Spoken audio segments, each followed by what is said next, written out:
To commemorate the founding of New Orleans in 1718, WYES presents this tricentennial moment in celebration of our city's past and present. One day in 1996, an incident occurred at the port that no one could have anticipated. Gary Lagrange was a guest at the Riverside Hilton Hotel at the time. And as I walked out of the elevator, there was all darkness and nobody there, and two firemen approached me and said, "Who are you? What are you doing here?"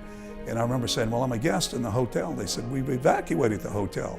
Well, it must have been when I was in the shower, and they evacuated the hotel. And I said, "Why did you evacuate the hotel? What's going on?" He said, "A ship hit the hotel." And I almost laughed. A ship can't hit a hotel. I thought in my mind, well, it sure did. It hit the hotel, it hit the Riverwalk, and it hit the condominiums and everything around it. This 70,000-ton freighter, loaded with grain, lost power.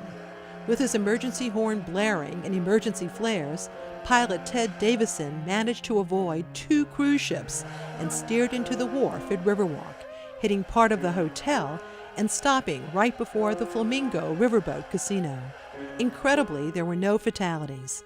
Most of the injuries were slight and sustained by shoppers being trampled by others as the vessel approached. The cause of the accident was a breakdown in an oil pump that served the engine lubricating system.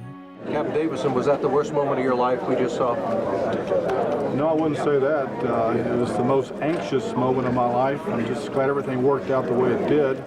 Davison was acknowledged for his efforts to minimize injury and damage.